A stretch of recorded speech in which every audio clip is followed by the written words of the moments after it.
دے رہا ہوں۔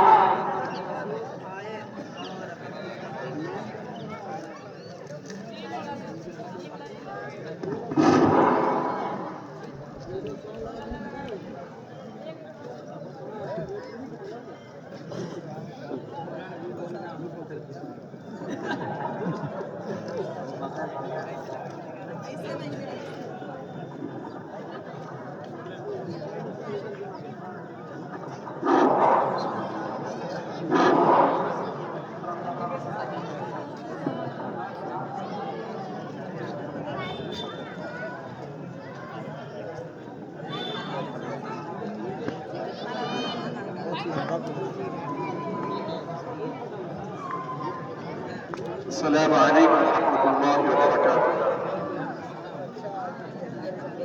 بسم اللہ الرحمن الرحیم، نحمدہ ونصلی علی رسولہ الکریم، اما بعد۔ یہ نفرت بری ہے، نہ پالو اسے۔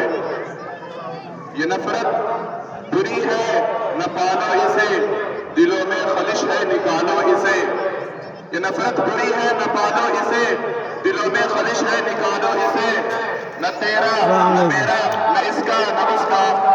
نہ تیرا نہ میرا نہ اس کا نہ اس کا، یہ سب کا وطن ہے، بچا لو اسے۔ جمہوریہ کے اس مبارک موقع پر ڈائز پر تشریف فرما اساتذہ کرام اور دور دراز سے تشریف لائے ہوئے مہمانان اعزام اور عزیز ساتھیوں کا دل کی گہرائی سے استقبال کرتا ہوں، اور میں شکر گزار ہوں اپنے ان اساتذہ کرام کا جنہوں نے مجھے اس مبارک پروگرام میں کچھ کہنے کا موقع دیا۔ حضرات، انگریز تجارت کے غرض سے اس سرزمین پر قدم رکھے تھے، لیکن رفتہ رفتہ تجارت کے نام پر سیاسی اور فوجی اثر و رسوخ حاصل کر کے یہاں کے حکمرانوں کو بے دست و پا کر دیا، اور یہاں کے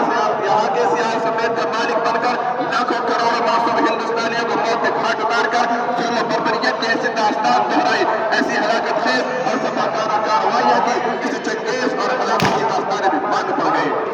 انگریزوں نے ہندوستان کی اینٹ سے اینٹ بجا دی، ہزاروں آبادیاں ویران کر دی گئی، ہر جگہ بھارت گیری کا بازار کر پہنچ گیا، ہر جگہ سناٹا ہی سناٹا، خاموشی ہی خاموشی کی فضا نظر آ رہی تھی، اور یہ محسوس ہو رہا تھا کہ اب بھارت کا ستارہ اقبال کبھی مطلع خورشید سے نمودار نہ ہوگا اور ہمیشہ ہمیش کے لیے غروب ہو جائے گا۔ لیکن اس دھرتی کے خالق و مالک کا دستور رہا ہے کہ ظلم کی ٹہنی کبھی پھلتی نہیں، ظلم کی ٹہنی کبھی پھلتی نہیں، ناؤ کاغذ کی صدا چلتی نہیں۔ چنانچہ ہندو مسلم ایکتا و اتحاد و اتفاق کے نتیجے میں ہندوستان کا تخت بیدار ہوا۔ ٹیپو سلطان، شاہ عبدالعزیز، سید احمد شہید، حضرت شاہ اسماعیل شہید، حضرت شاہ عبدالعزیز محدث دہلوی، مہاتما گاندھی، جواہر لال نہرو، ڈاکٹر بھیم راؤ امبیڈکر اور ان جیسے ہزاروں رہنماؤں کی قیادت و سیادت میں لاکھوں لوگوں نے اپنے جانوں کے نذرانے پیش کیے، گولیاں کھائی، جامِ شہادت نوش کیا، پھانسی کے پھندے پر لٹکے، پھر آخر وہ دن آیا کہ ان کی اینٹ سے اینٹ بجا دی، ان کے سپہ سالاروں کے دانت کھٹے کر دیے اور ان کو اقتدار حرف غلط کی طرف مٹا دیا۔ معزز سامعین کرام، آزادی سے پہلے ہمارا دستور آئین نہیں تھا، کیونکہ اب تک انگریزوں کا بنایا ہوا قانون چل رہا تھا۔ اب ضرورت ہے کہ ایسے دستور آئین کی جو بھارت کی تعمیر و ترقی کی راہ میں سنگدیر ثابت ہو، جو ہر قدم پر ہمارا ساتھ دے سکے اور ہمارا دیش پھر سے اپنے اپنے زلف برہم کو سنوار سکے۔ چنانچہ ایک کمیٹی تشکیل دی گئی جس کے چیئرمین ڈاکٹر راجندر پرساد بنائے گئے اور جس کی صدارت ڈاکٹر بھیم راؤ امبیڈکر کر رہے تھے۔ آئین کا ایک نیا مسودہ تیار کیا گیا، ترمیم و تنصیب، حذف و اضافے اور غور و خوض کے بعد 26 جنوری 1950 کو پورے ملک میں لاگو کر دیا گیا۔